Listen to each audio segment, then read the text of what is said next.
তো আজ থেকে 500-1000 বছর পর যেটার কথা রাসূল সাল্লাল্লাহু আলাইহি ওয়াসাল্লাম বলেছে যে মুসলমানদের তাকবীর ধ্বনিতে শহর বিজয় হয়ে যাবে,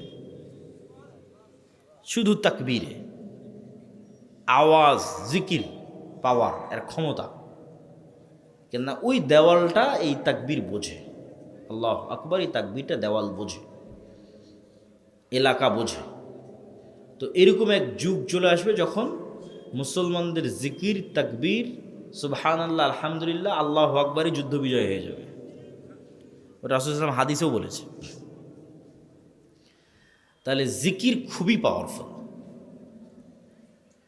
আমরা কিন্তু সালাতের মধ্যে বেশিরভাগ 90% জিকির করি, সালাতের মধ্যে 90% জিকির করি। আপনাকে আমি দেখাই তাহলে বুঝবেন যে সালাতের মধ্যে একটা ইবাদত জিকির দিয়ে সাজানো আছে। মুয়াজ্জিন যখন আজান দিচ্ছে, ওই আজান পুরোটাই জিকির। আল্লাহু আকবার, এটা জিকির। লা ইলাহা ইল্লাল্লাহ, এটা জিকির। এগুলো কিন্তু দোয়া নয়। এই টেকনোলজির জ্ঞান পৃথিবীর কোনো বিজ্ঞানীর কাছে নাই। এই টেকনোলজির কিছু জ্ঞান, সামান্য কিছু জ্ঞান সুলাইমান আলাইহিস সালাতু ওয়াস সালামকে আল্লাহ দিয়েছিলেন। রানী বিলকিসের যেই সিংহাসন চোখের পলকে উপস্থিত করা হলো সুলাইমান আলাইহিস সালাতু ওয়াস সালামের দরবারে, এটা জিনদের শক্তিতেও সম্ভব নয়। এটা ছিল, অনেক চিন্তা ভাবনা করলে দেখা যাবে এটা আসলে ছিল সাউন্ড টেকনোলজি। পিরামিড যে এত উপরে তৈরি হয়েছে, এত উঁচুতে, এখনকার প্রযুক্তিতে অত উঁচুতে পাথর নিয়ে যাওয়া সম্ভব নয়। তো অনেক বিজ্ঞানী গবেষণা করে বের করার চেষ্টা করে, সেটা ছিল সাউন্ড টেকনোলজি, আওয়াজ নির্ভর একটা টেকনোলজি। ওই টেকনোলজির জ্ঞান বিজ্ঞানীদের কাছে নেই। হালকা কিছু জ্ঞান আল্লাহ সুলাইমান আলাইহিস সালাম এবং তার কওম, তার উম্মতকে কিছু দেওয়া ছিল। সেটা কি? সেটা হচ্ছে শব্দ দিয়ে সব হয়ে যায়, শব্দ দিয়ে সব করে ফেলা সম্ভব। কেন শব্দ দিয়ে সব করে ফেলা সম্ভব? আল্লাহ সুবহানাহু ওয়া তাআলা নিজে আসমান এবং জমিন তৈরি করেছে কুন ফায়াকুন দিয়ে। আল্লাহ যা তৈরি করতে যাবে কুন ফায়াকুন, হও হয়ে যাবে। আল্লাহ নিজে এই আসমান, জমিন এবং পৃথিবী ধ্বংস করবে, তার যে সিস্টেম তৈরি করেছে, ওই সিস্টেমটা শব্দের উপর নির্ভরশীল। সেটা হচ্ছে ইসরাফিল বাঁশিতে ফুঁ দিবে, একটা আওয়াজ তৈরি হবে, আওয়াজে সব ধ্বংস হয়ে যাবে। তাহলে আওয়াজ কত পাওয়ারফুল! আওয়াজে সারা পৃথিবী ধ্বংস হবে। আওয়াজ দিয়ে সারা পৃথিবী ধ্বংস হবে, সূর্য ভেঙে যাবে, আসমান ফেটে যাবে। আবার সব মানুষ যখন মরে গেছে, কেউ পৃথিবীতে জীবিত নাই, জিবরাইল, মিকাইল, মালাকুল মউত সব মরে শেষ, আল্লাহর আরশ বহনকারী ফেরেশতারাও মরে শেষ। এখন আল্লাহ কিয়ামত কায়েম করবে। তো কিয়ামত কায়েমের জন্য ইসরাফিলের আরেকটা বাঁশির আওয়াজ হবে, যেই বাঁশির আওয়াজে সব ফেরেশতা, সব মানুষ আবার নতুন করে জীবিত হবে। তাহলে আওয়াজের কত শক্তি! আওয়াজের শক্তি কত, যে সব মানুষ জীবিত হয়ে যাবে আওয়াজে, আর সব মানুষ মরেও গেল আওয়াজে, পৃথিবী ধ্বংস হয়ে গেল আওয়াজে। এটা আপনি আরও ভালো বুঝবেন, গায়েবের আর একটা নিউজ আল্লাহ দিয়ে রেখেছে। এটা গায়েবে সংগঠিত হচ্ছে, আমরা জানি না, বুঝতে পারি না, কিন্তু হচ্ছে। আল্লাহ সুবহানাহু ওয়া তাআলা বলছেন ইউসাব্বিহু লিল্লাহি মা ফিস সামাওয়াতি ওয়া মা ফিল আরজ, যে এই আসমান, জমিন এবং তার মধ্যে যা কিছু আছে, জীব জন্তু, জড়বস্তু, জড় পদার্থ, কীট পতঙ্গ, পঙ্গপাল, ধূলিকণা, বালিকণা, সব 24 ঘন্টা আল্লাহর তাসবিহ পাঠ করতেছে।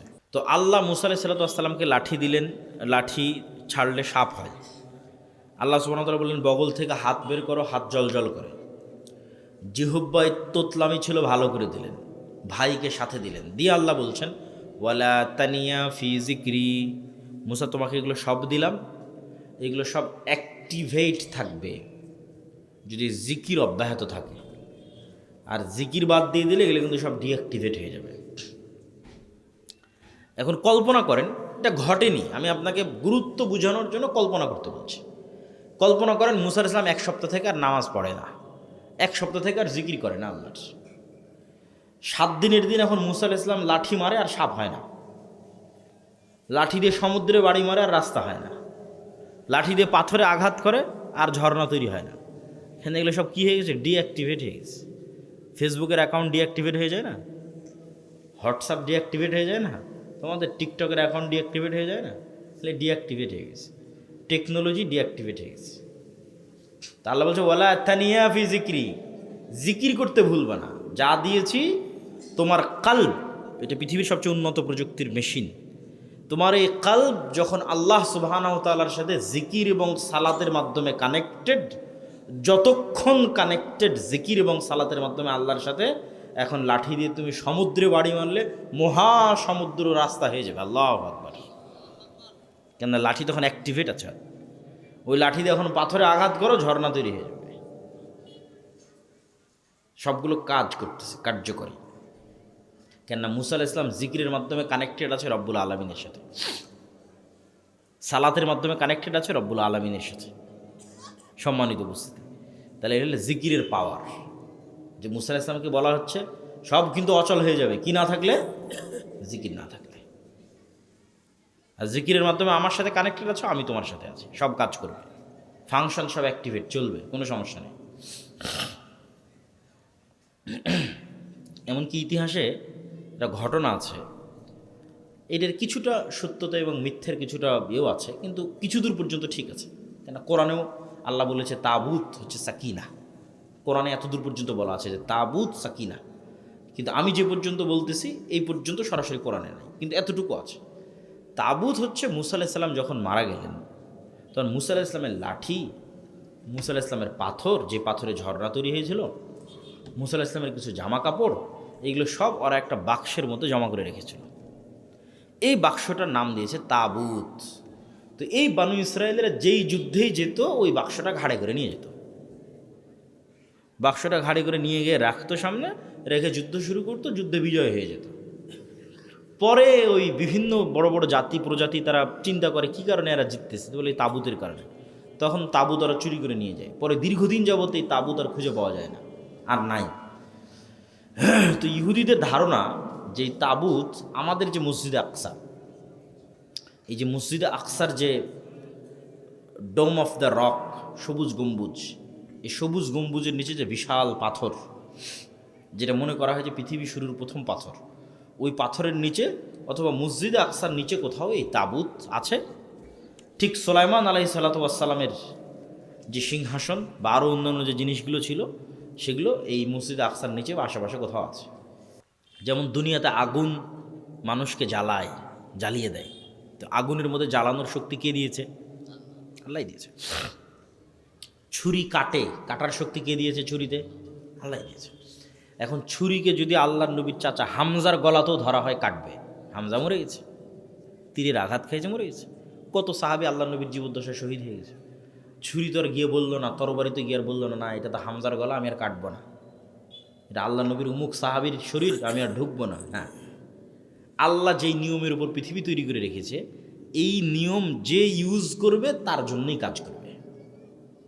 মোবাইল যারা তৈরি করেছে, একটা অপশানে চাপ দিলে ফ্ল্যাশ লাইট জ্বলতেছে, মুসলমানও যদি চাপ দেয় জ্বলবে, হিন্দুও যদি চাপ দেয় জ্বলবে। ওই রকম ফাংশন পৃথিবীকে আল্লাহ কিছু ফাংশনের উপর ডেভেলপ করেছে। পৃথিবীর দুইটা ফাংশন হচ্ছে নেতা হওয়ার ফাংশন। গোলাম হব না, আমি আজ থেকে নেতা হতে চাই। কোন বাটনে চাপ দিলে নেতা হব? বুঝে নেবেন আমার কথা। মোবাইলের কোন ফাংশনে ক্লিক করলে, বাটনে চাপ দিলে নেতা হওয়া যাবে? এই দুইটা ফাংশনের একটার নাম জ্ঞান এবং শিক্ষা। এটার নাম কি বলো তো যুবকেরা? আরও জোরে বলে, একটা ফাংশনের নাম কি? জ্ঞান এবং শিক্ষা। খুব ভালো করে জানেন যে কার সাহায্য ছাড়া জিততে পারবে না। দুই, এটাও উনি খুব ভালো করে জানে যে আল্লাহর সাহায্য আসমান থেকে দুনিয়াতে নামিয়ে আনতে হলে, টেনে নামাতে হলে, আমি মোহাম্মদ আমাকে রাতের সালাতে দাঁড়াতে হবে। খুব ভালো করে জানে। ফাতাহাজ্জাত বিহি নাফিলাতান লাক আসা আন ইয়াবআসাকা রাব্বুকা মাকামান মাহমুদা। খুব ভালো করে জানেন উনি রাতের সালাতে আমাকে দাঁড়াতে হবে। তাহলে আমাদের জন্য শিক্ষা কি? পৃথিবীর সর্বশ্রেষ্ঠ নবী আল্লাহর সাহায্য পাওয়ার জন্য রাতের সালাতে তাকে দাঁড়াতে হচ্ছে, লম্বা রাতের সালাত। আর আমরা মুসলমানেরা 5 ওয়াক্ত সালাত আদায় না করেই শুধু তাকবীর দিয়ে, সম্মেলন করে, মিছিল মিটিং করে আর ভোট দিয়ে ইসলামকে বিজয় করে ফেলব, হবে না। কেন? এগুলোতে কার সাহায্য নাই? আল্লাহর সাহায্য নাই। আল্লাহর সাহায্য নিশ্চিত করতে হবে। আল্লাহর সাহায্য ছাড়া নবীদের হয় না, আমার আপনার হবে না। তাহলে আল্লাহর সাহায্য নিশ্চিত করার একটা রাস্তা পাওয়া গেল, যে কেমনে আল্লাহর সাহায্য আসে। তার এক নম্বর হচ্ছে সালাত। এক নম্বর কি? সালাত। যে 5 ওয়াক্ত সালাতে নাই, ওই আল্লাহর গণনার মধ্যেই নাই, কাউন্টের মধ্যেই নাই, গন্তির মধ্যেই নাই। আর যে 5 ওয়াক্ত সালাতে আছে অন্তত গণনার মধ্যে এসেছে। গণনার মধ্যে থাকা অবস্থায় এখন ও যদি রাতে সালাত উঠে সালাত আদায় করে আল্লাহর কাছে কোনো সাহায্য চায়, আল্লাহ তাকে সাহায্য করবে, ইনশাআল্লাহ করবে। আল্লাহর সাহায্য ছাড়া কিছু হবে না। তো আপনাদের বুঝার সুবিধার্থে, ইয়াং জেনারেশনের বুঝার সুবিধার্থে বলি যে সালাত আল্লাহর সাহায্য পাওয়ার একটা টেকনোলজি। তাহলে বললে তুমি বুঝতে পারবা যে এই টেকনোলজি কিভাবে কাজ করে। তোমাকে বুঝাই, আসলে ওইভাবে করে সেটা বলতেছি না, বুঝার সুবিধার্থে, যাতে বুঝতে পারো যে না, এটা আল্লাহ সুবহানাহু ওয়া তাআলার সাহায্য পাওয়ার ইনস্ট্যান্ট মাধ্যম, ইমিডিয়েট মাধ্যম। তো এই টেকনোলজি কেমন? যেমন ধরো এই যে মোবাইলটা লক হয়ে আছে, এই মোবাইলের লক খোলার জন্য আমি ফিঙ্গারপ্রিন্ট দিলে মোবাইল অন হচ্ছে, অথবা যদি ফেস ভেরিফিকেশন দেওয়া থাকে ডানে বামে, তাহলে ফেস ভেরিফিকেশন করলে মোবাইল অন হবে, অথবা পাসওয়ার্ড দেওয়া থাকলে পাসওয়ার্ড চাপলে অন হবে। এখন মনে করো আমরা একটা দরজার সামনে দাঁড়িয়ে আছি, এই দরজাটা খুব উন্নত প্রযুক্তির দরজা, খুব উন্নত প্রযুক্তির লক লাগানো আছে। যেমন অনেক অফিস আদালতে যাবা, দেখবা কার্ড পাঞ্চ না করলে দরজা খুলবে না, ফিঙ্গার না দিলে দরজা খুলবে না। আমাদের আগের যুগের দরজায় লক লাগতো সিটকালি দিয়ে বা দিয়ে, আর এখন দরজায় লক হয়ে গেছে পাসওয়ার্ড, ফিঙ্গারপ্রিন্ট, কার্ড। তাহলে এইরকমই এর চাইতে অনেক উন্নত প্রযুক্তির একটা দরজা, যেই দরজায় লক ওপেন করতে হলে 3 ধরনের কঠিন পাসওয়ার্ড আছে।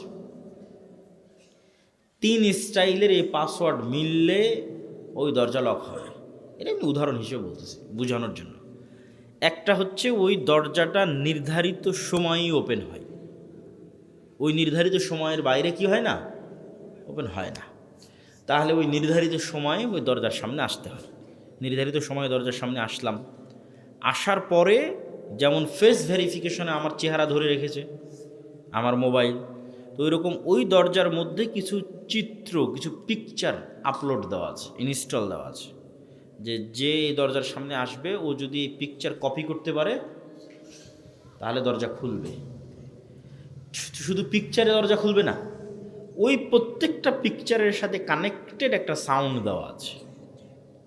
ওই পিকচার দেওয়া অবস্থায় ওই আওয়াজটাই বের করতে হবে। এত উন্নত প্রযুক্তির দরজা। এই সাধারণ প্রযুক্তির দরজা না খালি ফিঙ্গার দিলাম আর খুলে গেল না।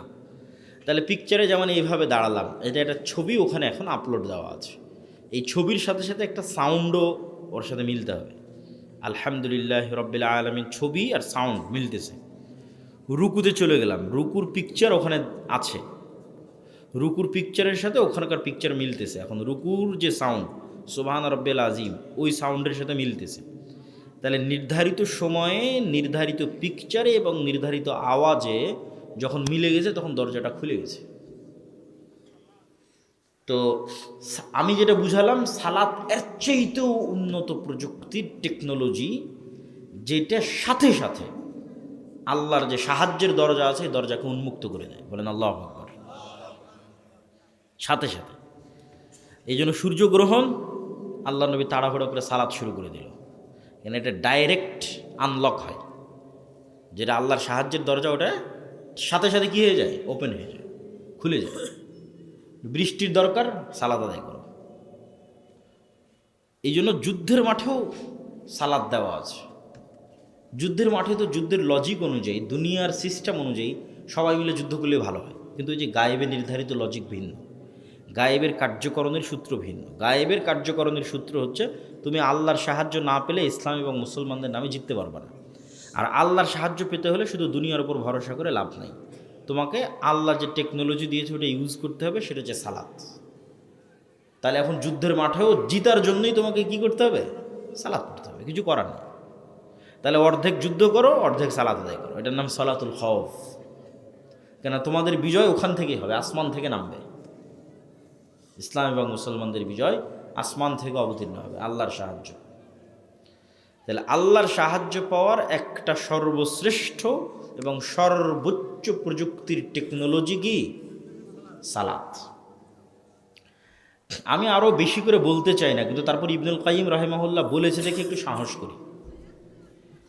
মানুষ যখন সিজদার দিকে তাকিয়ে থাকে, তো হাদিসে এসেছে আল্লাহ সুবহানাহু ওয়া তাআলাও ততক্ষণ বান্দার সাথে কানেক্টেড থাকে। তো ইবনুল কাইয়িম রাহিমাহুল্লাহ বলতেছেন যে যতক্ষণ সিজদার দিকে তাকিয়ে থাকে এবং সালাতে মনোযোগ থাকে, ততক্ষণ আল্লাহ সুবহানাহু ওয়া তাআলা যেই নূরের পর্দা দিয়ে তার চেহারা ঢাকা আছে, ওই নূরের পর্দা সরিয়ে দেন এবং সরাসরি বান্দার মুখোমুখি হয়ে যায়। যখনই বান্দা অন্য কোনো চিন্তায় মগ্ন হয়ে যায় অথবা চোখ ওখান থেকে সরিয়ে নেয়, তখন পর্দাটা পড়ে যায়, আল্লাহ এবং বান্দার মধ্যে বিচ্ছিন্নতা তৈরি হয়। তা আমি আরেকটু সহজ করে তোমাদের বোঝানোর জন্য বলি, যাতে জিনিসটা কতটা গুরুত্বপূর্ণ এটা বোঝা যায়। কিন্তু এইভাবে হয় সেটা না, এটা তো গায়েবের খবর, আল্লাহ সুবহানাহু ওয়া তাআলা ভালো জানেন। এখন অনলাইনে জুমে যখন তোমরা লাইভ ক্লাসে অংশগ্রহণ করো, তখন ওই পারে টিচার, এই পারে তুমি। তো যতক্ষণ ইন্টারনেটের কানেকশন আছে ততক্ষণ টিচারও তোমাকে দেখতে পাচ্ছে, তুমিও টিচারকে দেখতে পাচ্ছ। তো তোমার এই ইন্টারনেটের বদৌলতে তুমি আর তোমার টিচার 1000 কিলোমিটার দূরে থাকার পরও একসাথে একত্রিত হয়ে যে তোমরা কথোপকথন করতেছো এবং ক্লাস নেওয়া দেওয়া করতেছো, আল্লাহর কসম করে বলছি এর চাইতে বেশি উন্নত মানের প্রযুক্তি হচ্ছে মানুষের কালব আর এই সালাত। এর ডাইরেক্টলি কানেক্টেড আল্লাহ সুবহানাহু ওয়া তাআলার সাথে। এই দুনিয়ায় বসে থেকে 7 আসমানের উপরে আল্লাহ সুবহানাহু ওয়া তাআলার সাথে যোগাযোগ তৈরি হবে সরাসরি, ওই ইন্টারনেটের চেয়ে পাওয়ারফুল। কেন এই পৃথিবীতে একটা সর্বোচ্চ প্রযুক্তির মেশিন আছে, সেটার নাম কালব। এটা দুনিয়াতে তৈরি হয়নি।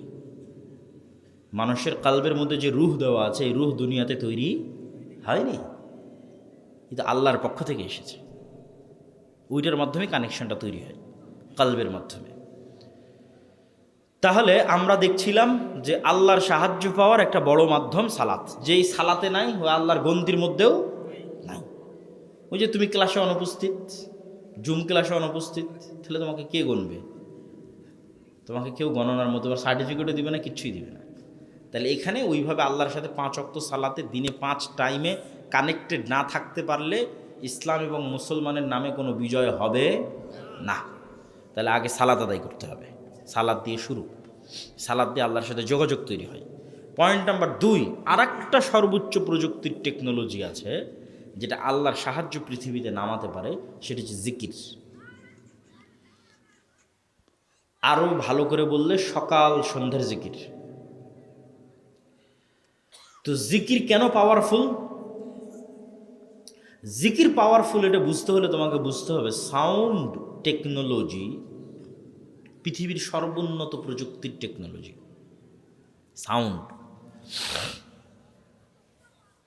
আজকের বিশ্বের mobile, internet, phone call, camera, TV সব দাঁড়িয়ে আছে যেই টেকনোলজির উপর। ওই টেকনোলজির নাম হচ্ছে আলোর তরঙ্গের মধ্যে দিয়ে ডাটা ট্রান্সফার করা, লাইটের ওয়েভের মধ্যে দিয়ে ডাটা ট্রান্সফার করা। আমি কথা বলতেছি আলোর তরঙ্গের মধ্যে দিয়ে, আমার কথাটা মোবাইলের সাহায্যে, নেটওয়ার্কের সাহায্যে এখন আমেরিকাতে গিয়ে বাজতেছে। এই যে আলোর তরঙ্গ আমরা ইউজ করতেছি মানুষেরা, এটা আগে থেকেই ছিল, আমরা জানতাম না, এখন আমরা জানতে পেরেছি যে ওটা ব্যবহার করতেছি। এইটার উপর আমাদের পুরো সভ্যতাটা, এখনকার সভ্যতাটা দাঁড়িয়ে আছে। ইন্টারনেট দাঁড়িয়ে আছে, মোবাইল, ক্যামেরা, টিভি সব দাঁড়িয়ে আছে এটার উপর, যে আলোর তরঙ্গ ব্যবহার করে ডাটা ট্রান্সফার হয়। তো আমরা এর চাইতেও উন্নত প্রযুক্তির একটা টেকনোলজির কথা বলতেছি, যেটা আওয়াজের উপর দাঁড়িয়ে আছে। এই টেকনোলজির জ্ঞান পৃথিবীর কোনো বিজ্ঞানীর কাছে নেই। এই টেকনোলজির কিছু জ্ঞান, সামান্য কিছু জ্ঞান সুলাইমান আলাইহিস সালাতু ওয়াস সালামকে আল্লাহ দিয়েছিলেন। রানী বিলকিসের যেই সিংহাসন চোখের পলকে উপস্থিত করা হলো সুলাইমান আলাইহিস সালাতু ওয়াস সালামের দরবারে, এটা জিনদের শক্তিতেও সম্ভব নয়। এটা ছিল, অনেক চিন্তা ভাবনা করলে দেখা যাবে এটা আসলে ছিল সাউন্ড টেকনোলজি। পিরামিড যে এত উপরে তৈরি হয়েছে, এত উঁচুতে, এখনকার প্রযুক্তিতে অত উঁচুতে পাথর নিয়ে যাওয়া সম্ভব নয়। তো অনেক বিজ্ঞানী গবেষণা করে বের করার চেষ্টা করেছে, এটা ছিল সাউন্ড টেকনোলজি, আওয়াজ নির্ভর একটা টেকনোলজি।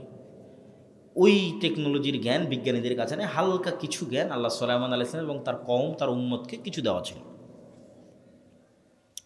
সেটা কি? সেটা হচ্ছে শব্দ দিয়ে সব হয়ে যায়, শব্দ দিয়ে সব করে ফেলা সম্ভব। কেন শব্দ দিয়ে সব করে ফেলা সম্ভব? আল্লাহ সুবহানাহু ওয়া তাআলা নিজে আসমান এবং জমিন তৈরি করেছে কুন ফায়াকুন দিয়ে। আল্লাহ যা তৈরি করতে যাবে কুন ফায়াকুন, হও হয়ে যাবে। আল্লাহ নিজে এই আসমান জমিন এবং পৃথিবী ধ্বংস করবে, তার যে সিস্টেম তৈরি করেছে ওই সিস্টেমটা শব্দের উপর নির্ভরশীল।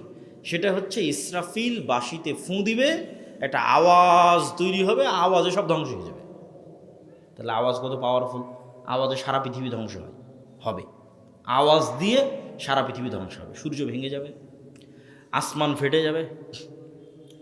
আবার সব মানুষ যখন মরে গেছে, কেউ পৃথিবীতে জীবিত নাই, জিবরাইল, মিকাইল, মালাকুল মউত সব মরে শেষ, আল্লাহর আরশ বহনকারী ফেরেশতারাও মরে শেষ।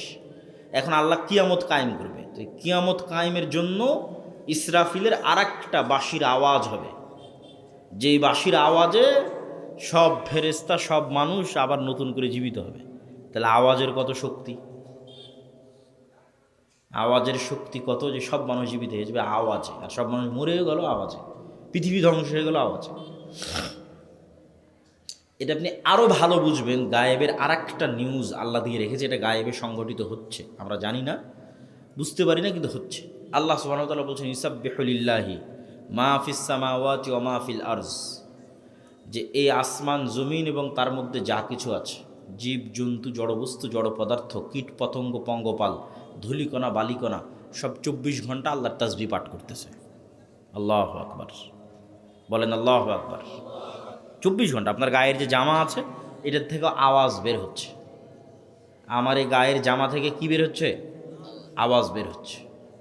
এই মাইক থেকে আওয়াজ বের হচ্ছে, এই কাঠের চেয়ার থেকে আওয়াজ বের হচ্ছে, এই মোবাইল থেকে আওয়াজ বের হচ্ছে, এই যে পোস্টার এখান থেকে আওয়াজ বের হচ্ছে, এই যে টাকা এখান থেকে আওয়াজ বের হচ্ছে। এরা সবাই 24 ঘন্টা কি পাঠ করতেছে?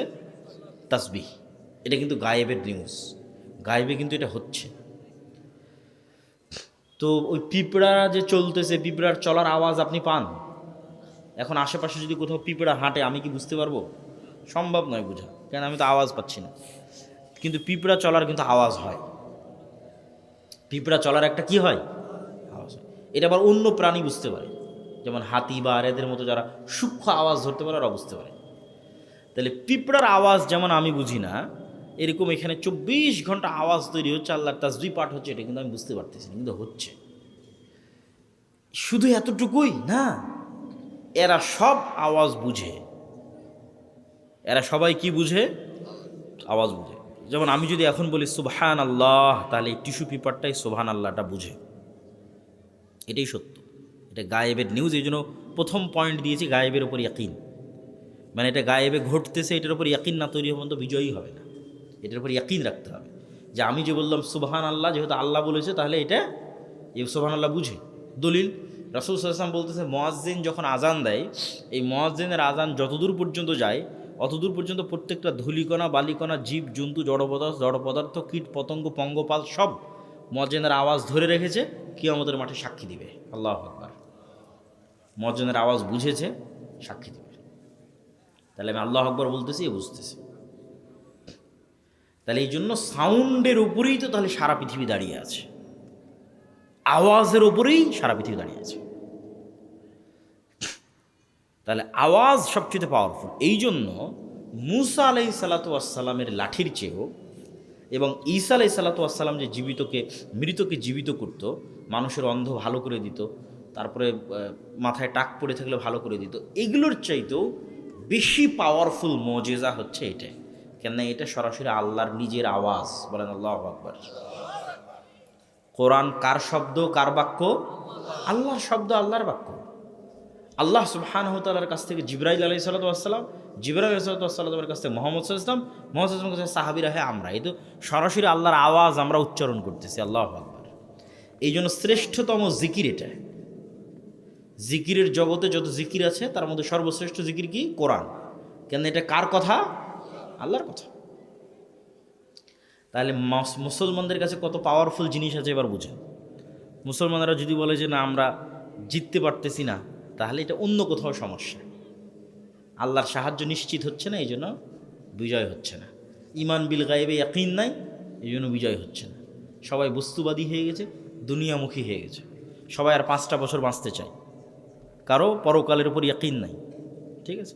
এবং কেউ এই অদৃশ্য জগতের জিনিসগুলোকে ইউজ করতেছে না। নামাজই পড়ে না, জিকিরি করে না, তো আল্লাহকে কী সাহায্য করবে? তো গণনার মধ্যেই নাই আল্লাহর। ভাগাড়ে পড়ে গেলেও আল্লাহ দেখবে না যে কে ভাগাড়ে পড়ে মারা গেল, দেখবেন না, কেন গন্তির মধ্যেই নাই। তাহলে এই জিনিসগুলো আপনি যতক্ষণ কাজে না লাগাবেন, সবচেয়ে পাওয়ারফুল জিনিসগুলো মুসলমানদের কাছে আছে। এবং আমার ধারণা, আমি জানি না, আল্লাহু আলাম, আল্লাহ ভালো জানে, কিন্তু আমার মন বলে যে মানুষ যেমন আজ থেকে 50-100 বছর আগে এই মোবাইলের মাধ্যমে যোগাযোগ করা যাবে এটা জানতো না, তো আজ থেকে 500-1000 বছর পর, যেটার কথা রাসূল সাল্লাল্লাহু আলাইহি ওয়াসাল্লাম বলেছে যে মুসলমানদের তাকবীর ধ্বনিতে শহর বিজয় হয়ে যাবে। শুধু তাকবীরে, আওয়াজ, জিকির, পাওয়ার, এর ক্ষমতা, কেননা ওই দেওয়ালটা এই তাকবীর বোঝে। আল্লাহু আকবার, এই তাকবীরটা দেওয়াল বোঝে, এলাকা বোঝে। তো এরকম এক যুগ চলে আসবে যখন মুসলমানদের জিকির, তাকবীর, সুবহানাল্লাহ, আলহামদুলিল্লাহ, আল্লাহু আকবারই যুদ্ধ বিজয় হয়ে যাবে। রাসূল সাল্লাল্লাহু আলাইহি ওয়াসাল্লাম হাদিসেও বলেছে। তাহলে জিকির খুবই পাওয়ারফুল। আমরা কিন্তু সালাতের মধ্যে বেশিরভাগ 90% জিকির করি। সালাতের মধ্যে 90% জিকির করি। আপনাকে আমি দেখাই, তাহলে বুঝবেন যে সালাতের মধ্যে একটা ইবাদত জিকির দিয়ে সাজানো আছে। মুয়াজ্জিন যখন আজান দিচ্ছে, ওই আজান পুরোটাই জিকির। আল্লাহু আকবার, এটা জিকির।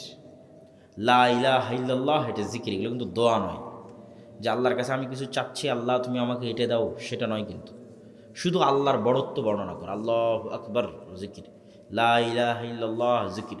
তাহলে আজান দিয়ে শুরু হলো, একামাত জিকির। সালাত শুরু করলাম, আল্লাহু আকবার, এটাও জিকির। সালাতের শুরুতে সূরা ফাতিহা পড়লাম, এটা শ্রেষ্ঠতম জিকির, কেন কোরআন, আল্লাহর সাউন্ড, আল্লাহর আওয়াজ। আর একটা ভিন্ন কোনো সূরা পড়লাম, সেটাও জিকির। আল্লাহু আকবার বলে রুকুতে চলে গেলাম, জিকির। রুকুতে গিয়ে সুবহান রাব্বিয়াল আযীম, এটা তাসবিহ, জিকির। এখানেও কিন্তু কোনো চাওয়া নাই যে আল্লাহ আপনি আমাকে এটা দেন, এটা দিয়েন না, এগুলো নাই। ওখান থেকে উঠলাম, রব্বানা লাকাল হামদ, কে প্রশংসা করবে, আল্লাহ তার প্রশংসা শুনবে, তো প্রশংসা জিকির, রব্বানা লাকাল হামদ। সিজদায় চলে গেলাম, আল্লাহু আকবার, সুবহান রাব্বিয়াল আ'লা, এটাও তাসবিহ, জিকির।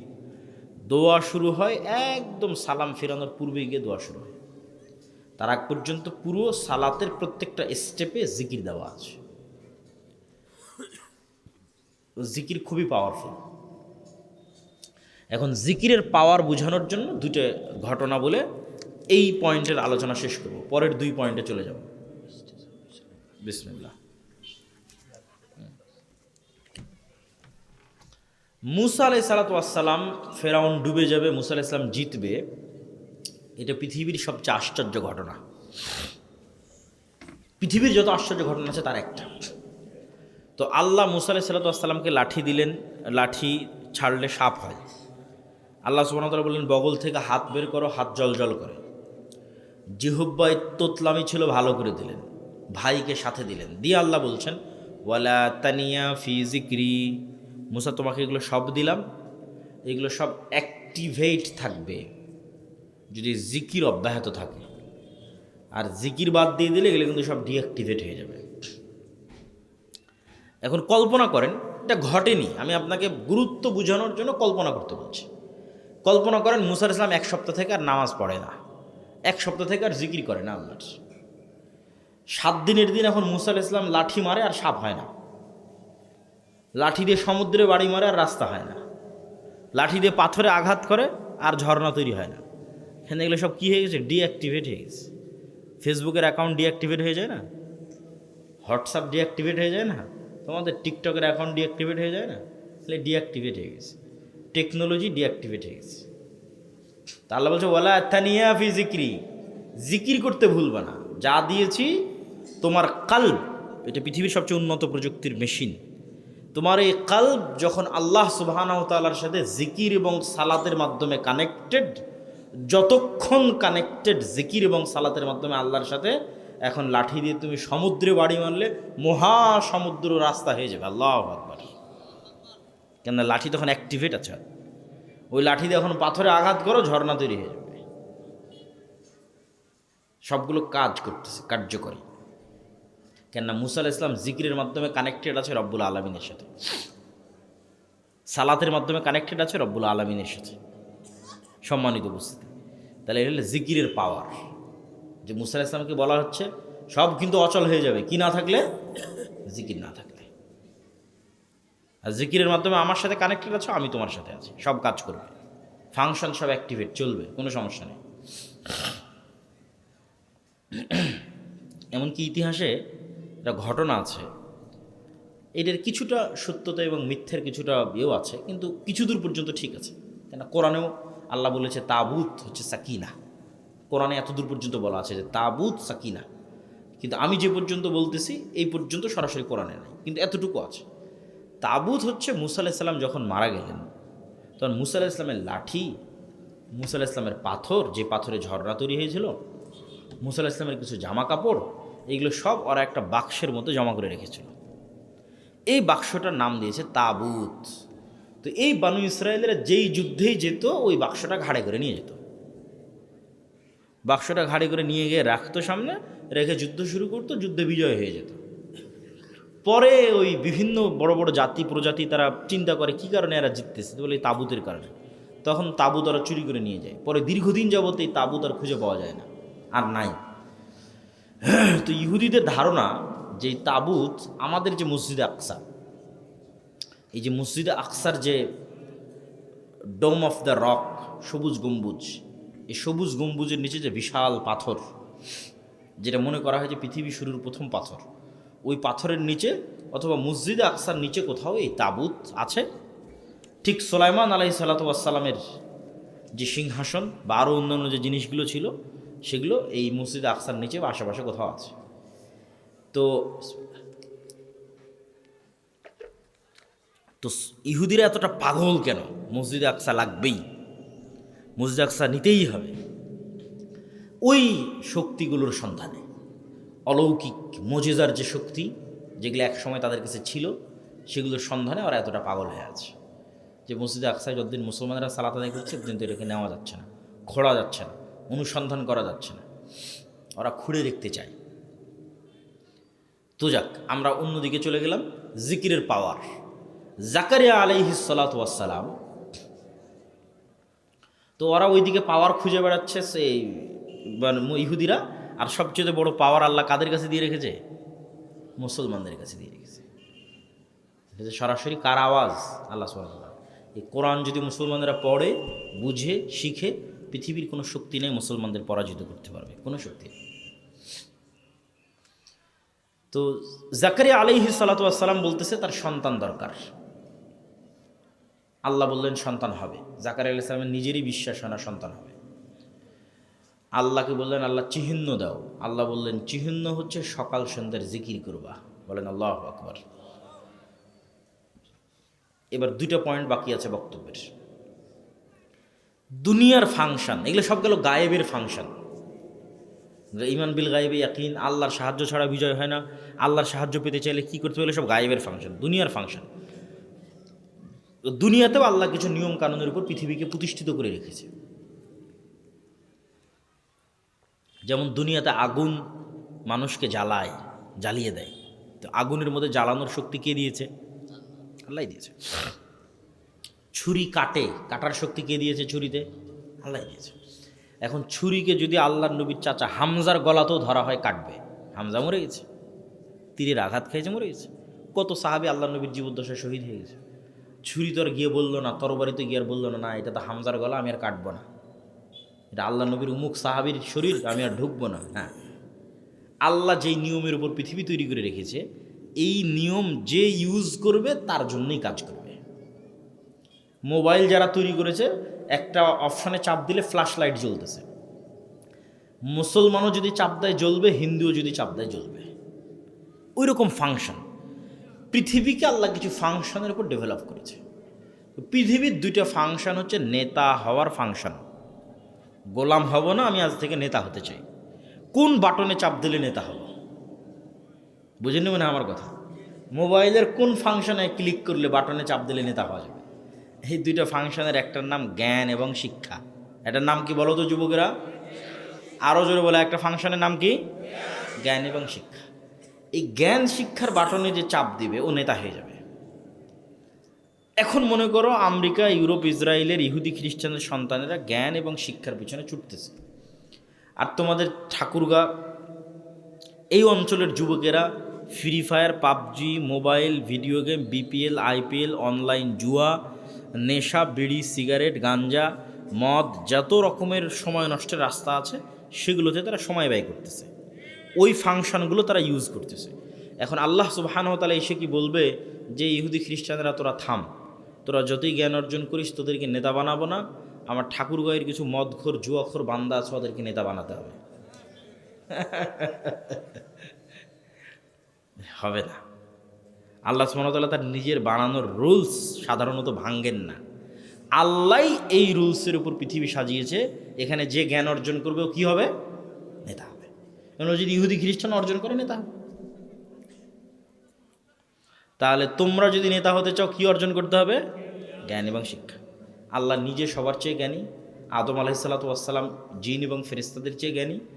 বনী ইসরায়েলের মধ্যে তলুতকে আল্লাহ নেতা বানিয়েছিলেন, ওখানে আল্লাহ কোরআনের আয়াতে বলেছেন বাস্তাতান ফিল ইলম, আমি তলুতকে নেতা বানিয়েছি জ্ঞানে বেশি থাকার কারণে।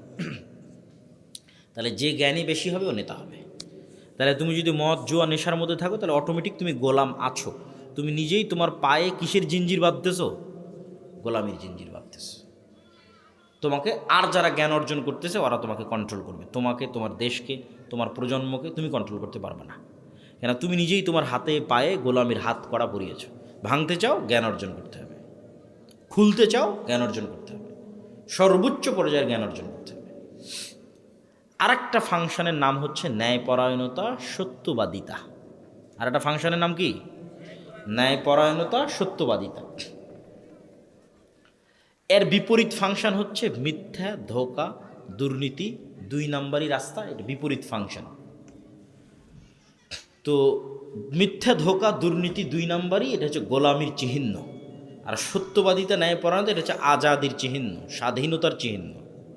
এখন একটা মানুষ সালাত আদায় করে, সিয়াম পালন করে, হজ করেছে, জাকাত দিয়েছে, ওমরা করেছে, কত ওসি, ডিসি, এসপি, মন্ত্রী, মিনিস্টার, এসিল্যান্ড, সাব রেজিস্ট্রার নিবেন, ব্যবসায়ী নিবেন, কে নাই ওমরা করেনি। কিন্তু এই চেয়ারটাতে যখন বসতেছে, ওসির চেয়ারে 2 নাম্বারই করতেছে, মিথ্যা বলতেছে, ঘুষ নিচ্ছে, টাকা না দিলে মামলা লিখতেছে না, চার্জশিট দিচ্ছে না। তাহলে এই লোকটা এখনো বোঝেনি যে ইসলাম কি, ও নিজেই নিজের পায়ে গোলামের জিঞ্জির বাঁধতেছে। এই পদ্ধতি দিয়ে যদি 300 এমপিও নির্বাচিত হয়, এই 2 নম্বরই রাস্তা দিয়ে, লবি, লিয়াজু, আসন বন্টন, আমাকেই মনোনয়ন দিতে হবে, ওকে দেওয়া যাবে না, একই দলের 6-7 জন মনোনয়ন নেবে, টাকা পয়সার লেনদেন, ঠিক আছে, দুর্নীতি, মিথ্যা, ধোঁকা, লবি, লিয়াজু, এগুলো রাস্তা অবলম্বন করে মনে করেন বাংলাদেশে 300 এমপি হলো, 300 মন্ত্রী হলো। তাহলে এই 300 এমপি, 300 মন্ত্রী আপনাদের দৃষ্টিতে নেতা হতে পারে, কিন্তু বাস্তবে এরা সবাই গোলাম। বাস্তবে সবাই কি বলেন তো? গোলাম। এবং একজন ওসমান হাদির মতো সত্যবাদী, ন্যায়পরায়ণ নেতার চেয়ে একজন ওসমান হাদির মতো সত্যবাদী, ন্যায়পরায়ণ নেতা এরকম 1000 গোলাম এমপি মন্ত্রীর চেয়ে শ্রেষ্ঠ। যদি সত্যিকার অর্থেই এরকম 500 জন যুবক যারা টপ লেভেলের জ্ঞান অর্জন করেছে, সত্যবাদী, ন্যায়পরায়ণ, আবার আল্লাহর সাহায্য নিশ্চিত করতে পেরেছে তার আমল দিয়ে, তার আকিদা দিয়ে, ইমান বিল গায়বে তার ইয়াকিন দিয়ে, তাহলে আল্লাহ সুবহানাহু ওয়া তাআলা ওর জন্য ফেরেশতাদের স্পেশাল ফোর্স দিয়ে দেবে ওকে গার্ড দেওয়ার জন্য। সুলতান সালাহুদ্দিন আইয়ুবীকে হত্যা করার চেষ্টা করেনি মানুষ? ওনার জীবনের উপরে অন্তত 30 থেকে 40 বার গুপ্ত হামলা হয়েছে সালাহুদ্দিন আইয়ুবীর উপর। প্রত্যেকবার আল্লাহ সুবহানাহু ওয়া তাআলা কোনো না কোনোভাবে তাকে বাঁচিয়ে দিয়েছে। তা আল্লাহ সুবহানাহু ওয়া তাআলা এরকম স্পেশাল ফেরেশতার ফোর্স দিয়ে কী করবে? বাঁচিয়ে দেবে।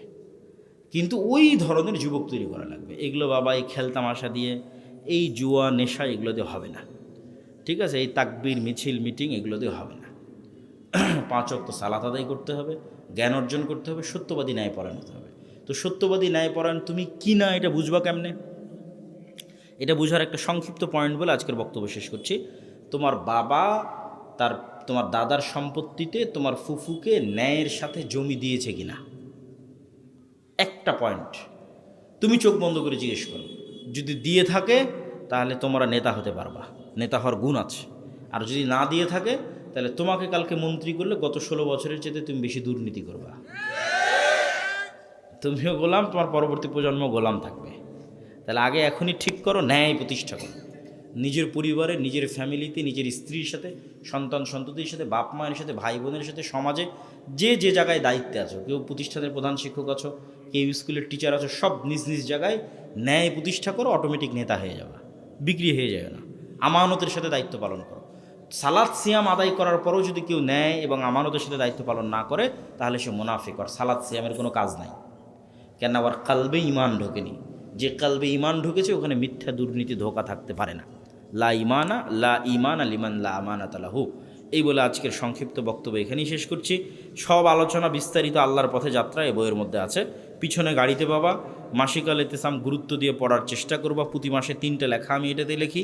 ফিকুল হাদিস ফতোয়া সিরিজ, যেটাতে 1000 প্রশ্ন উত্তর আছে। অজু, তায়াম্মুম, ফরজ গোসল, সালাত ইত্যাদির উপর 1000, এমন কোনো প্রশ্ন নয় যার উত্তর নাই। বৈঠক শেষের দোয়া, কিছু প্রশ্ন আছে, প্রশ্নের উত্তর দিয়ে বৈঠক শেষে দোয়া করতেছি।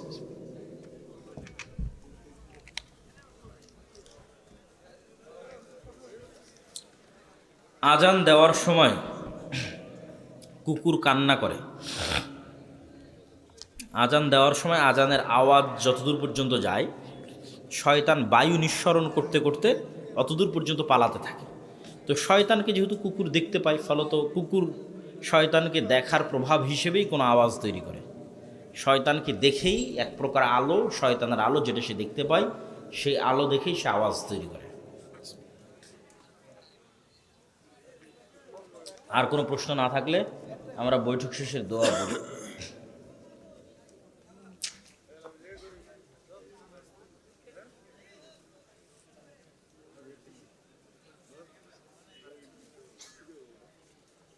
ওয়াজ মাহফিল করার জন্য মানুষের দাঁড়ে দাঁড়ে হাত পাতে, বাসায় গিয়ে ধান চাল তোলে মাহফিল, এভাবে মাহফিল করা কতটুকু বৈধ? এই যে রাস্তার মধ্যে পথ আটকে একটু চাঁদাবাজি স্টাইলে যে ধরনের দানগুলো আদায় করা হয়, এগুলো আসলে দান আদায় নয়। দান সবসময় স্বেচ্ছায়। হ্যাঁ, একবার করে বলা যেতে পারে, একবার করে মানুষকে জানানো যেতে পারে যে গ্রামের সব মানুষজনকে জানানো গেল প্রোগ্রাম হচ্ছে, সম্মেলন হচ্ছে, আপনারা সহযোগিতা করেন, কিন্তু জোরপূর্বক নয়। ঠিক আছে? তবে সবার স্বেচ্ছায় ন্যূনতম হলেও সহযোগিতা করা উচিত। আর জালসা সম্মেলনের বলেন উনি বলেন জালসা সম্মেলন কতটুকু বৈধ? বৈধ অবৈধর উত্তর না দিয়ে আমি এটা বলি, জালসা সম্মেলনের চাইতে মক্তব এবং দিনী শিক্ষা প্রতিষ্ঠানে বেশি উপকার হয়। এই জালসা সম্মেলনের টাকা দিয়ে যদি আমরা আমাদের অঞ্চলে কিভাবে শতভাগ মুসলমানের সন্তানকে মক্তবে আনা যাবে, এটার জন্য পুরস্কার, প্রতিযোগিতা, এগুলোর ব্যবস্থা করতাম। মক্তবের টিচারকে একটু ভালো বেতন দিতাম। জামিয়া সালাফি আদ-দাওয়া ইলাল্লাহর ওখান থেকে ট্রেনিং করায় নিয়ে আসতাম মক্তবের টিচারদের। আমাদের প্রায় 7 শতাধিক মসজিদে মক্তবের টিচার আমাদের ট্রেনিং প্রাপ্ত আছে, আমাদের সিলেবাসে মক্তব চালায়। তাহলে ওইটাতে এই জালসার চেয়ে বেশি উপকার হতো, বেশি কাজ হতো। আল্লাহ সুবহানাহু ওয়া তাআলা কবুল করুক। সবাই, হুজুর আমি বিয়ে করতে চাই, মেয়েও রাজি, কিন্তু মেয়ের বাবা কিছুতেই রাজি হচ্ছে না। এই মাহফিলে মেয়ের বাবা উপস্থিত আছে।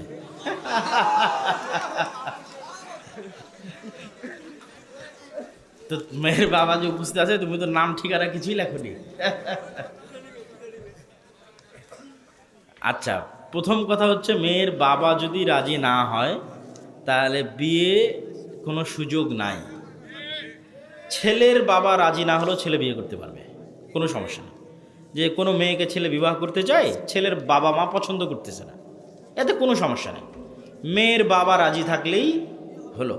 কিন্তু মেয়ের বাবা যদি রাজি না থাকে তাহলে বিয়ে হওয়ার আর কোনো রাস্তা দুনিয়াতে নাই। তাহলে এখন কি? এখন হচ্ছে অনুরোধ, মানুষকে দিয়ে বুঝানো, মেয়ের বাবাকে বুঝানো। আর সেক্ষেত্রে আমরা এতটুকু বলতে পারি যে বিবাহের ক্ষেত্রে অমুককেই বিয়ে করতে হবে এরকম চিন্তা চেতনা করাও ঠিক নয়, অমুককেই আমাকে পেতে হবে এরকম চিন্তা চেতনাও ঠিক নয়। আবার মেয়ের বাবারা যদি এরকম মনে করে না অমুকের সাথে বিয়েই দিব না, এটাও ঠিক নয়। আসলে আল্লাহর কাছে চাওয়া উচিত যে আল্লাহ তুমি আমার বিয়েকে সহজ করো এবং যেখানে কল্যাণ আছে সেখানে আমার বিবাহের ব্যবস্থা করে দাও। কেন কল্যাণ কোথায় আছে তুমি জানো না, তুমি যেটা মনে করতেছো কল্যাণ, ওটা অকল্যাণ হয়ে যাবে।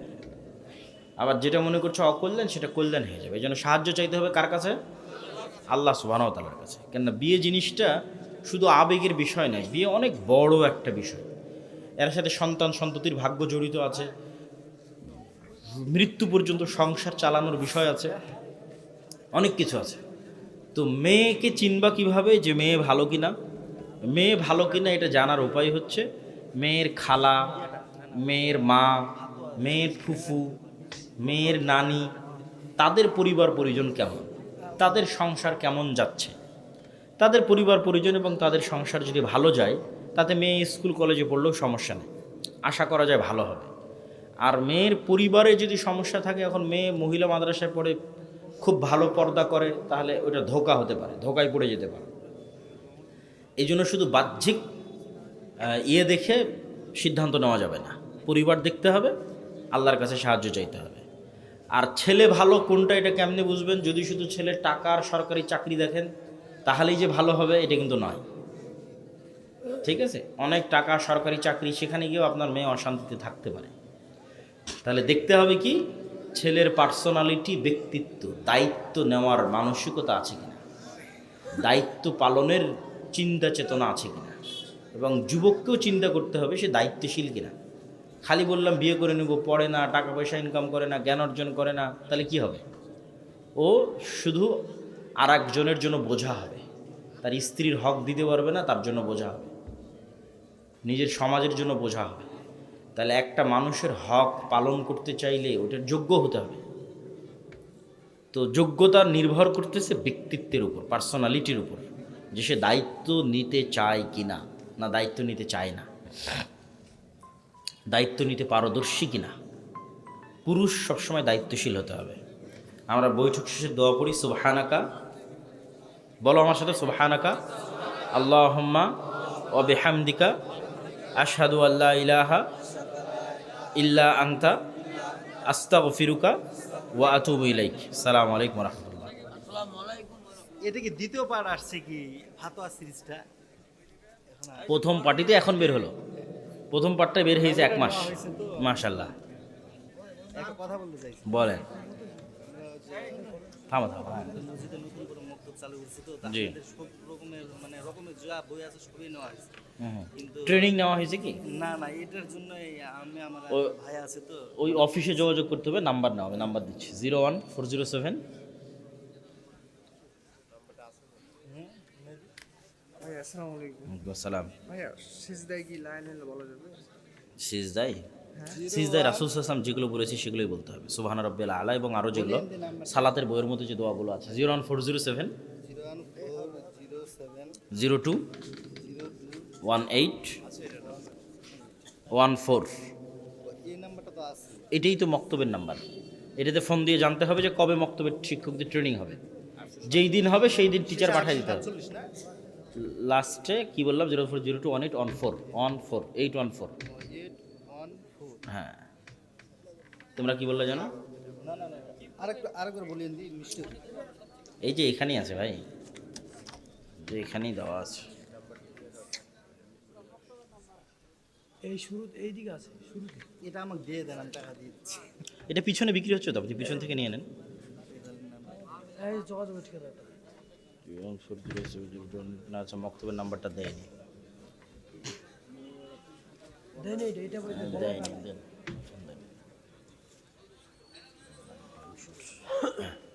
কি বললো ভাই? 1 মিনিট। কিভাবে মনে করবা? আজকে যেগুলো বললাম এগুলোই তো ভালো মানুষের গুণ, এগুলো তো ভালো মানুষের গুণ। আর কি বলবো?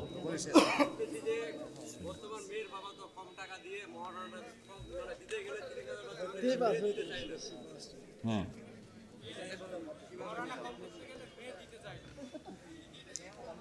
এটা আসলে করা না, মহারণা অত বাড়ানো উচিত নয়, স্বাভাবিক সাধ্যের মধ্যে রাখা উচিত। হ্যাঁ, এদিকে সামনে আসেন। এটাই তো আধুনিক যুগের সমস্যা। বস্তুবাদী দুনিয়াদারি চিন্তা হওয়ার কারণে বিয়ে কঠিন হয়ে গেছে। বস্তুবাদী চিন্তা থেকে বেরিয়ে আসতে হবে।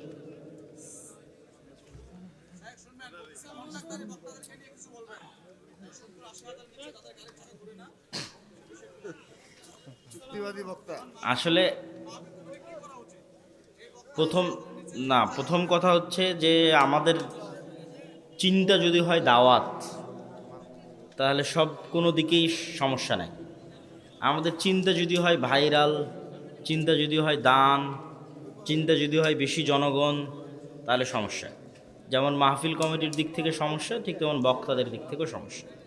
সবার যদি নিয়ত পরিষ্কার থাকতো যে আমি দাওয়াতি কাজের জন্য যাচ্ছি, এবং মাহফিল কমিটি যদি চিন্তা করতো যে আসলে আমি দাওয়াত দিব এই জন্য আয়োজন করতেছি, তাহলে মাহফিল কমিটি চিন্তা করতো না কে ভাইরাল, কে আসলে বেশি লোক হবে। চিন্তা করতো কার কাছে জ্ঞান আছে, কে আল্লাহওয়ালা, কার কাছ থেকে মানুষ দুটো শিখবে। আর ওই আল্লাহওয়ালা মানুষেরও চিন্তা থাকতো যে আমি দাওয়াত দেওয়ার জন্য যাব, তাহলে অটোমেটিক সমস্যার সমাধান হয়ে যেত।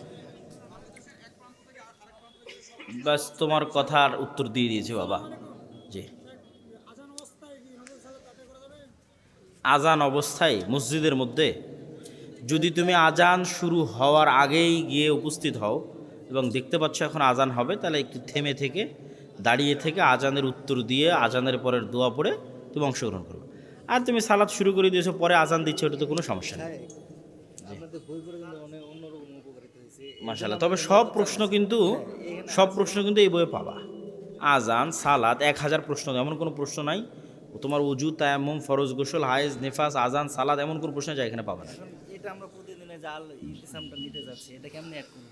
এইটা এই যে এখানে কল দিলে মানে আনে দিবে নাকি না, এই যে এখানে কল দিতে ওই নাম্বার, প্রতি মাসে এই যে সার্কুলেশন ম্যানেজার, এখানে পোস্ট অফিস অথবা কুরিয়ারের মাধ্যমে পাঠাবে, এটাতে যোগাযোগ করতে হবে, কল দিতে হবে। চুক্তা করে যে বক্তাদের টাকা নেওয়া আর ডিমান্ড নেওয়া, জি, উত্তর দিয়েছি, ওইটার উত্তর দিয়েছি। বলেন, চলবে চলবে না দুটাই?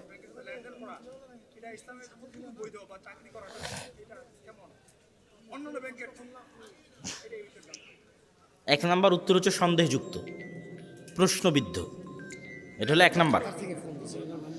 এখন মানুষের ইমানের উপর নির্ভর করে। আমি একটা ফতোয়া দিয়ে দিলাম, মানুষ বাস্তবায়ন করে ফেলবে, এটা আসলে হয় না। এটা প্রত্যেকটা মানুষ চিন্তা করে তার ইমানের শক্তি এবং ক্ষমতা অনুযায়ী, ইমানের পাওয়ার অনুযায়ী। অসুখ হয়ে গেলে চিকিৎসা না করাও একটা ইবাদত। তাহলে এখন সবাই ওটা পারবে না। বলবে যদি অসুখ না হয়েছে চিকিৎসা না করে, বলবে চিকিৎসা না করার কারণে মরে গেলাম, ঠিক আছে। আর বাপ মা এসে বলবে হুজুরের ফতোয়ার কারণে আমার বাপ মা মরে গেছে। তাহলে এটা হচ্ছে মানুষের ইমানের পাওয়ারের উপর নির্ভর করছে, কার ইমান কোন লেভেলের। কারো ইমান যদি আবু বকর ওমরের লেভেলে হয়, তাহলে একদিনও ওই যে সরকারি চাকরি করতেছে না, আর্মি পুলিশে করবে না, একদিনও করবে না। কেন? প্রথম 6 মাস তো অন্তত দাড়ি কাটতে হবে, তাই না? তাহলে আমাকে এসে যদি বলে যে একবার হারামকে হালাল, থামরে বাবা, একবারে হারাম হালাল বলার তো কোনো রাস্তা নাই, তাই না? এখন ওর ইমান যদি দুর্বল হয়, প্রথমে দাড়ি কেটে নিয়ে, তারপরে চাকরি নিয়ে, তারপরে আবার পরে দাড়ি রাখলো, দুনিয়ায় চলবে কি করে এই চিন্তা করে এই কাজ করলো, পরে হয়তো আল্লাহর কাছে ক্ষমা চাইলো, আল্লাহ চাইলে ক্ষমা করেও দিতে পারে। এটা নির্ভর করে মানুষের ইমানের উপর। এখন যে জানে যে তার রিজিকের মালিক একমাত্র কে? আল্লাহ, এবং এটার উপর তার টপ লেভেলের ইয়াকিন আছে, ও কোনো প্রশ্নবিদ্ধ কাজে যাবে না, যেটা সন্দেহ সেখানে যাবে না। জাযাকাল্লাহ খাইর। জি, পানি দিও তো বাবা। হ্যাঁ,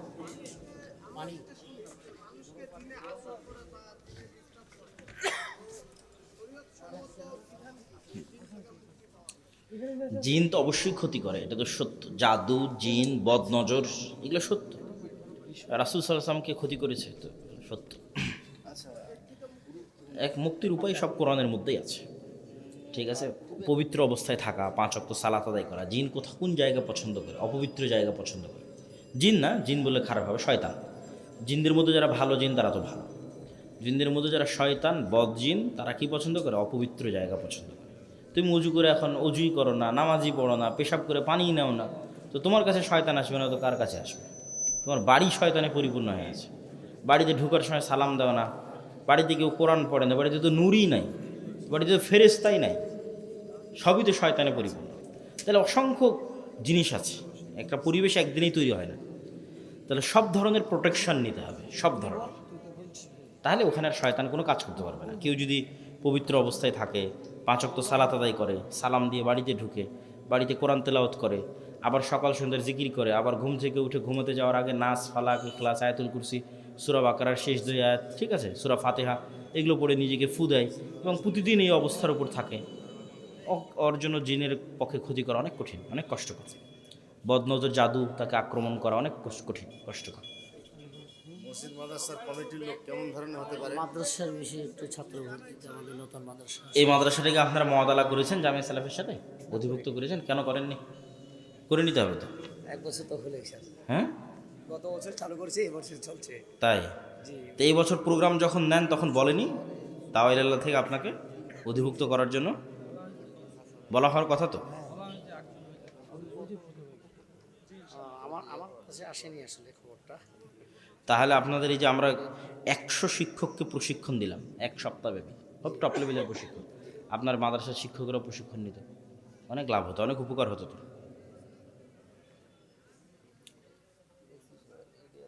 আচ্ছা, এই প্রতিষ্ঠানের নাম কি বললেন? দারুল আরকাম ইসলামী। দারুল আরকামে ছাত্র ভর্তি হচ্ছে, আপনারা অবশ্যই আপনাদের সন্তান সন্ততি ভর্তি করার চেষ্টা করবেন। আর দারুল আরকাম কর্তৃপক্ষকে অনুরোধ থাকবে যে জামিয়া সালাফের সাথে অধিভুক্ত হওয়ার জন্য। কে যেন প্রশ্ন করছিল? হ্যাঁ,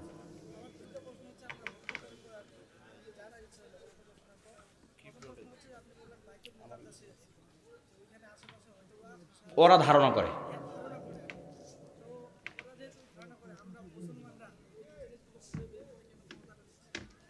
আমাদের তো ক্ষমতার রাস্তা এখানে, ওখানে যেতে হবে না, এটা তো বলেই দিলাম তখনই। বক্তব্যের মধ্যেই বলেছি যে মুসা আলাইহিস সালামের লাঠির চেয়ে পাওয়ারফুল কি? বক্তব্যের মধ্যেই বলা আছে। কোরআনের জিকির। আমাদের দরকার নাই তো।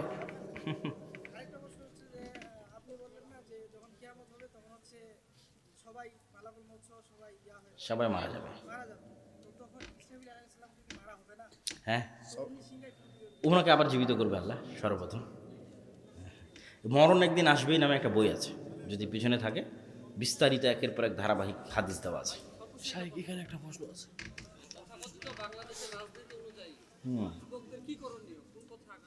আমি যেটা বললাম এটাই, আমি ইনস্ট্যান্ট কোনো সমাধানের রাস্তা নাই। ইনস্ট্যান্ট এগুলো প্রশ্ন করো না, ইনস্ট্যান্ট সমাধানের কোনো রাস্তা নাই। আমাদের চিন্তা করতে হবে লং টার্মে, 30 বছর পর আমি কী করবো, 50 বছর কী করবো।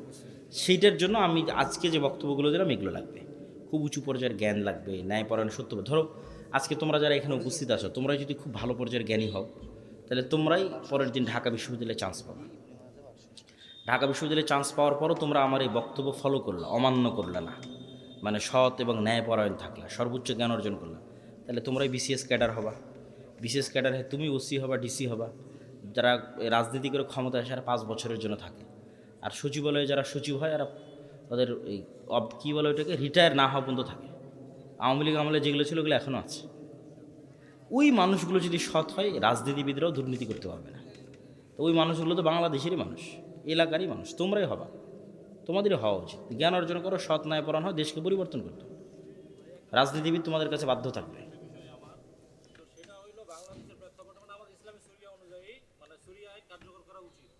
আমাদের বাংলাদেশের প্রেক্ষাপটে তো সেটা পসিবল হচ্ছে না। তো সেক্ষেত্রে এখন আমাদের উচিত হবে মানে সবই মনে করলাম খারাপ, কম খারাপ যেটা সেটাকে ঠিক করা। তো সেক্ষেত্রে এখন কোন মানে একটা তো আমাদের চুজ করতে হবে, যেহেতু শরিয়া আইন নাই বাংলাদেশে। রাজনৈতিক দল হিসেবে এখন আমাদের সিলেকশন, সেক্ষেত্রে মানলাম একটা জামাত ইসলাম মুসলমানদের দিকে কথা বলে, মানলাম বিতর্ক আছে, বাকি বা দলগুলোর তুলনায় মোটামুটি তো ভালো আছে। সংক্ষিপ্ত। সেক্ষেত্রে মুসলমান হিসেবে আমাদের কতদূর ইয়া করা উচিত হবে আর এটাই বলা। সব বিষয়ে সবাইকে বক্তব্য দিতে হবে এটা কিন্তু জরুরি নয়। সব প্রশ্নের সবাইকে উত্তর দেওয়া এটা জরুরি নয়। কথা বুঝতে পারো না? তুমি আমার কাছ থেকে শুনতে হবে এটা জরুরি না। না না, আমি ওই প্রশ্নের উত্তর দিবই না, তুমি কি করবা? ভাই, আমি এই প্রশ্নের উত্তর দিব না। আপনি যদি আমাকে 1000বার জিজ্ঞেস করেন, আপনি পারো, আর আরো আলেম আছে তার কাছ থেকে শুনে। প্রশ্ন যে আপনি তো মদিনা ইসলামী বিশ্ববিদ্যালয়ে লেখাপড়া করছেন, হ্যাঁ, মাদানী এটা ইউজ করা যায় কিনা? যায় মাদানী 4-5 বছরের বেশি থাকলে যায় ব্যবহার করা। তাহলে শোনারা ঠিক আছে, অবশ্যই পড়েছেন মদিনা ইসলামী। হ্যাঁ, কিন্তু আমি মাদানি ইউজ করি না, ওই মানুষজন ইয়ে মনে করে। হ্যাঁ,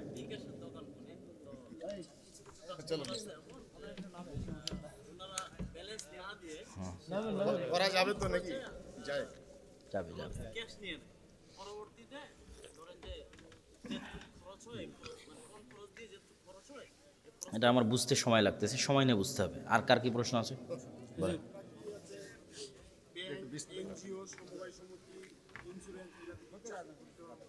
ওইটার একবার উত্তর দিলাম যে কে কে ছিল কার সামনে উত্তর দিলাম, বললাম যে যেটাতে সন্দেহ আছে প্রশ্নবিদ্ধ আছে এটা ইমানের উপর নির্ভর করবে, যার ইমান বেশি সে ওটাতে যাবে না, যার ইমান কম সে যাবে।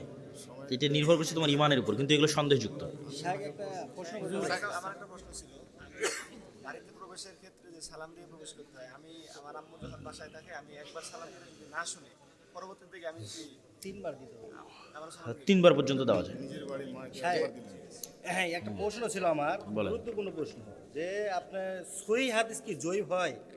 সহি হাদিস জয়ী হয়ে কেমন প্রশ্ন? মানে বিষয়টা হচ্ছে আসছে কেমন যে ইবনে মাজাব আছে রুকুতে সুবহানা রাব্বিয়াল আযীম এটা বলছে 3 বার, এখানে দিছে আপনার সহিহ হাদিস। আবার আমি আবু দাউদে যদি যাচ্ছি সেখানে আপনার হাদিস নম্বর 870 এখানে বলতেছে জয়ীফ 3 বার বললে। হ্যাঁ, তাহলে কোনো না তাহলে কোনো ঝামেলা আছে, এটা দেখতে হবে। কিন্তু সহি হাদিস কোনো জয়ীফ হয় না, মানে হয় সহি না হয় জয়ীফ। মানে আমি তো ওইটা এটা দেখে এটা হয়তো কোনো ভুল আছে, কোনো ঝামেলা আছে। মানে এটা আদর্শ শিক্ষা বইতে পাইছি। আরে হ্যাঁ আর স্বেচ্ছাসেবক যারা আছে তাদের